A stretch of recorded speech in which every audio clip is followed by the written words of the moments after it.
Hey everybody, we're here today to talk about some of the tools you can use when carving your awesome pumpkin masterpiece. Doug's pumpkin carving tip number 1. I like to think of pumpkin carving as a three-dimensional art form because pumpkins are spherical and three-dimensional themselves. So rather than just carving two-dimensional things into the face, I like to carve it a little more like a sculpture. When I think of pumpkins and pumpkin carving as sculpture, then that opens up a whole new range of sources to get tools from because there are a lot of sculptors out there. Doug's pumpkin carving tip number 2. When we think about tools, we have to think about safety. Now, there is a reason that the pumpkin carving tools you usually find from CVS and Walgreens look like this and are made from kind of flimsy plastic and are made so that your 3-year-old cannot stab your 5-year-old and draw blood. So that tells you that if you're going to grow up into more serious pumpkin carving tools, you have to take safety a little bit more seriously.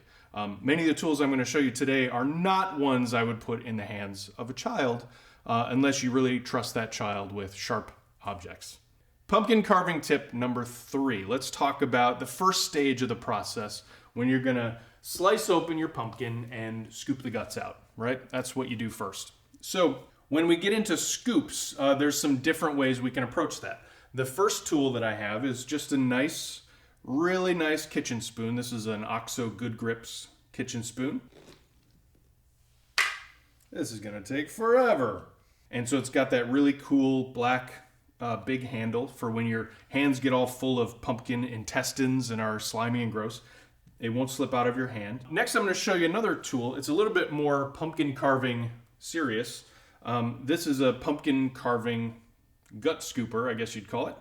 And what's nice about this is it's got a nice point on the end, so you can really get down in there and get at those stubborn guts at the bottom. It's also got some serrated edges, so you can get along the sides and scrape that gunk out. Better spoon. Well, this is better, but it's still gonna take forever. Also a good grip that is orange colored because Halloween, because they could do some serious damage on their little brother. So the third tool is really cool because it's power tools. I got this one online. This is called the pumpkin gutter. You stick it on the end of your drill.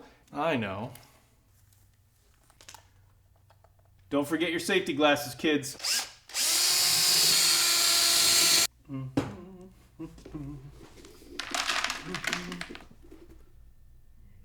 So right there, you're already seeing a range of tools when you get into the more serious side of carving.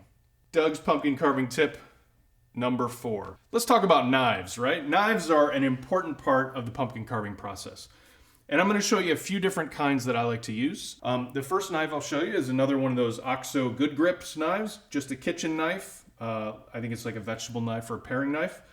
The second kind of knife that I'm going to show you is this is the kind of like Swiss Army knife that you get as a freebie. This is, you go to a convention, people hand out Swiss Army knives with their name engraved on the side, and the blades are pretty small, which is a nice thing when you're doing detail work on your pumpkin. The next knife I'll show you is, this is the Swiss Army knife I carry in my pocket all day. It's just my knife. This is one that I'm really comfortable holding all the time. I have good control. It's got a nice grip. It's just my knife. And that's a great kind of tool to have for when you're carving because you trust it, you know how it responds to your movement. It's just my knife. I met a professional pumpkin carver once and we asked him, he had all these tools laid out.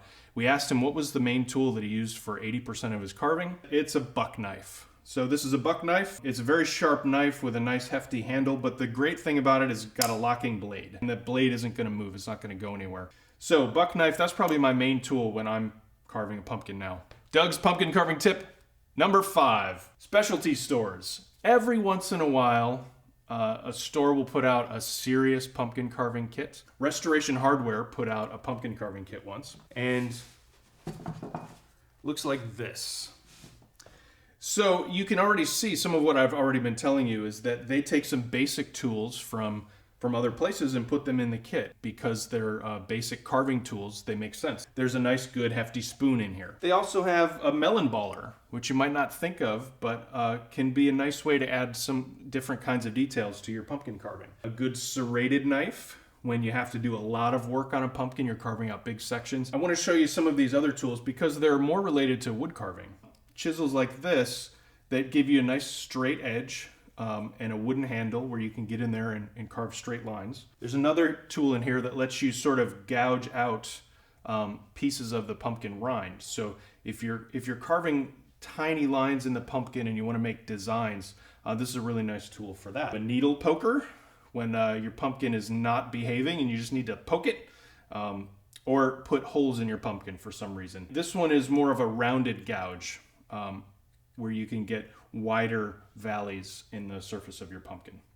So these are all types of chisels that woodcarvers use, but as you round out your own pumpkin carving toolkit, you can include things like that in them as you need them. They also include a pretty nice straight knife. This is similar to an X-Acto knife. And finally, these are nice ways to get big holes in your pumpkin. You sort of gouge them out and then you pull them out and they pull a plug of the pumpkin out with them. And they give you two sizes of those. So again, these aren't tools that I use all the time, but they're nice to have in the toolbox. If you come up with something in your imagination that you want to make happen with your pumpkin, you probably have a tool in here that will help you do it. Those are my 5 tips for pumpkin carving, and I can't wait to see what kinds of masterpieces you carve, and I hope you send them to us and let us take a look. Happy Halloween!